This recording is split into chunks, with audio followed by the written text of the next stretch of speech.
Each year, we can expect around 350,000 serious accidents on the road. Around 330,000 people, drivers, passengers and pedestrians, will be killed or injured. And if the present rate of road accidents continues, you could expect someone in your immediate family to be involved in an accident once in a driving lifetime.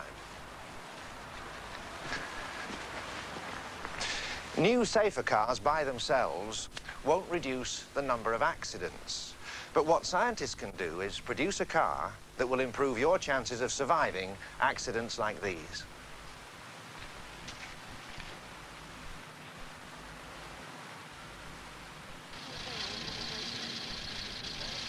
The problem of road accidents is not a new one.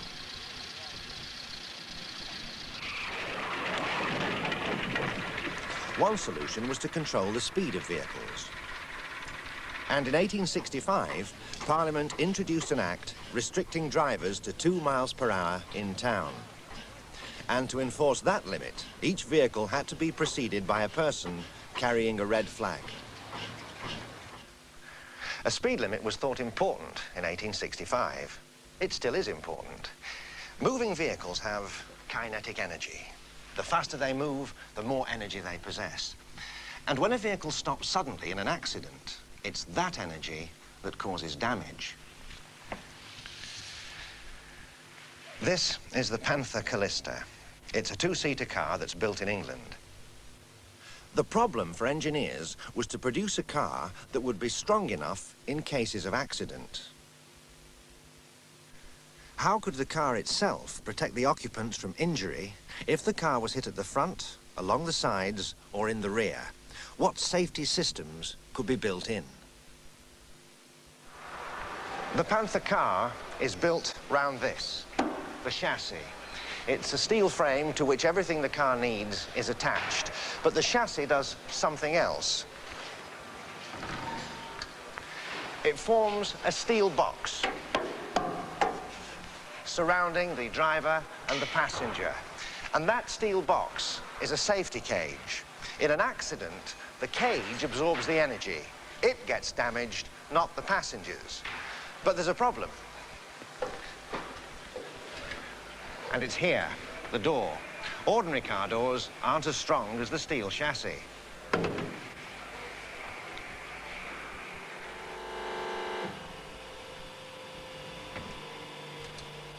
The engineers use their knowledge of metals to produce a stronger door, a prototype. That prototype is crushed.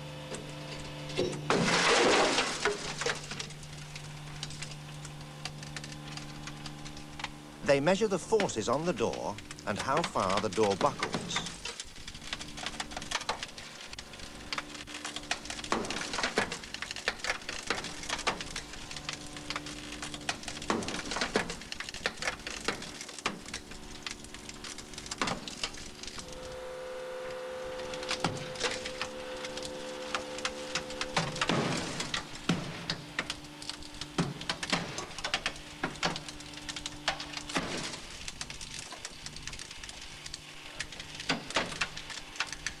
The door design is improved and the tests repeated. From these workshop tests, engineers know what will happen to their car in a real accident. They know what damage the forces generated in an accident will actually produce. The Panther engineers built in two safety systems. First, a steel chassis, and then extra steel strengthening in the doors. And because the Panther car has a soft roof, they added a steel bar, a roll bar, to surround the occupants and complete the safety cage. Finally, the Panther engineers had to publicly prove, as all car companies have to do, that their design would indeed protect passengers hit from the side at a speed of 30 miles per hour.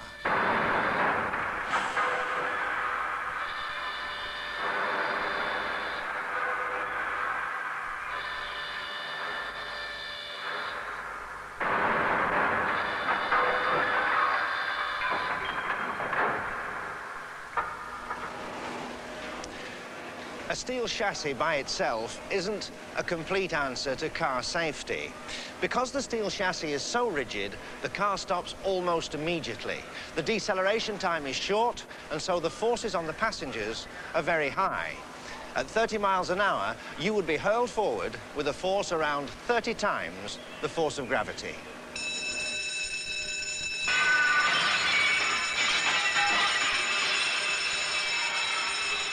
Ideally, the car occupants should slow down, decelerate as slowly as possible. Let me show you. Stop suddenly, the egg breaks. But stop gently, it's unbroken. The sponge has absorbed the egg's energy. The front end of a car should ideally absorb energy in the same way.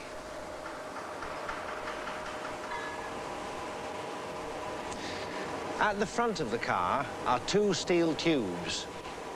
These, here, holding the bumper.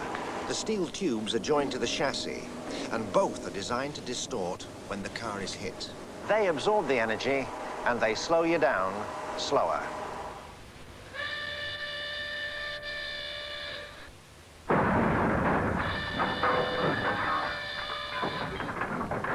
After hitting a wall at 30 miles per hour, the Panther car is nearly 1 meter shorter.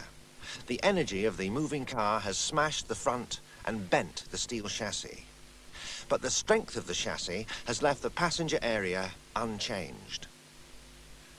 The steel cage protects passengers from the worst effects of an accident.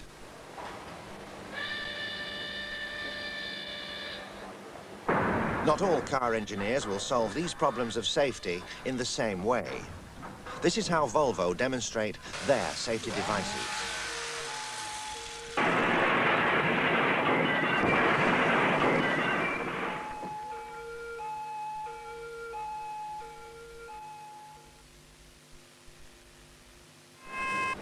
In many accidents, a car will stop suddenly.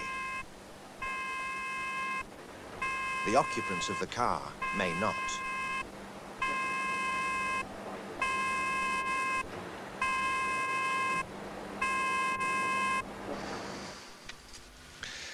Seat belts and child safety seats are designed to hold passengers in place in the car. The webbing strap and buckle and the anchorage points on the car chassis work together. None must break in an accident.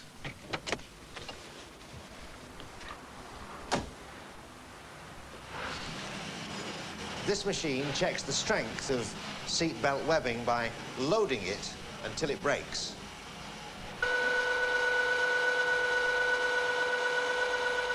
The webbing stretches as it would in an accident.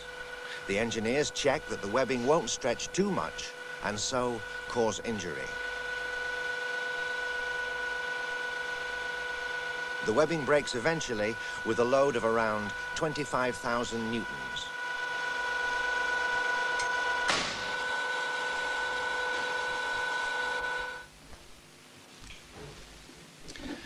A child safety seat needs anchoring to the car. This new model is held by the adult seat belts, but it also has its own metal frame. In order to design a seat like this, you need to know what happens when the child and seat together are stopped suddenly, as in an accident.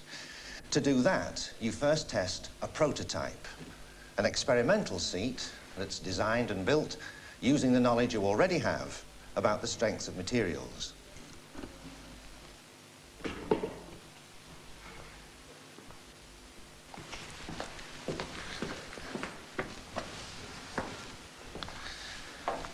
The tests use dummies as passengers. The dummies' size and the weights of the head, the body, and the limbs are childlike.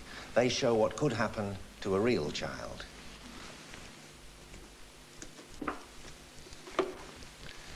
The scientists have a number of measurements to help. They know the forces on the dummy from accelerometers, and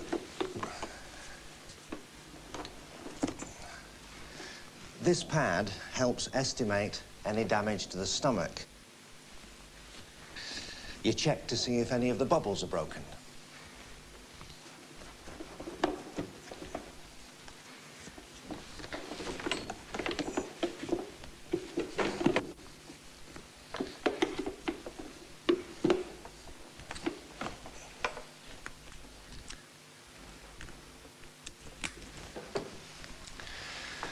The prototype seat, with its dummy passenger, is accelerated along here by thick elastic cords, and it crashes here at around 30 miles an hour.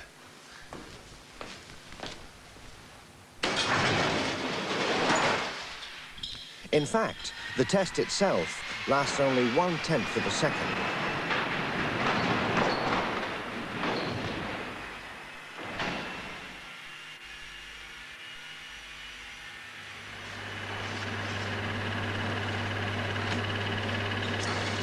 Dick, what does the film record show you about that first prototype safety seat?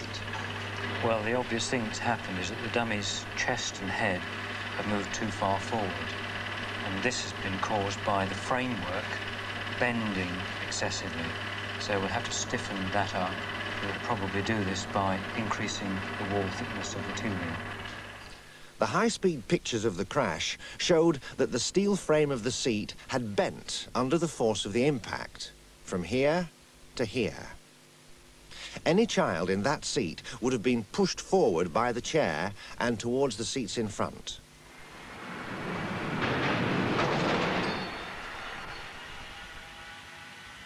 The prototype was adapted to make that part of the seat stronger.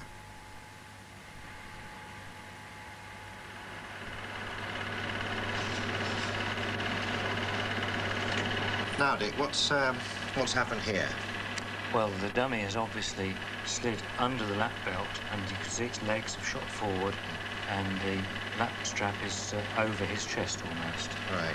And what's caused that? Well, this is a phenomenon called submarining, and in this particular instance, it's caused by the harness has been put on incorrectly, and the buckle has been positioned far too high. So it's not just the seat belt that's the problem, it's people wearing them incorrectly. Oh, yes, quite. So, after all these tests, you ended up with a good, successful end product? We think so, yes. On the seat's final test, the dummy was thrown forward until held by the strength of the seat belts. The head and arms jerked back again. Finally, the dummy fell back into the seat. Steel cages, crumple zones, the use of seat belts and child seats are just part of a package of safety devices that offers car occupants a better chance of surviving accidents at relatively low speeds. All the tests are performed at 30 miles per hour, which is what the law requires. Most cars have other safety points as well, and you can find more about these at the local car sales room.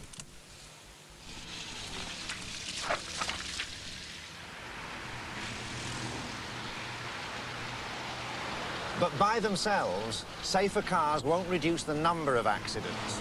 Safer cars don't necessarily produce better, more sensible drivers.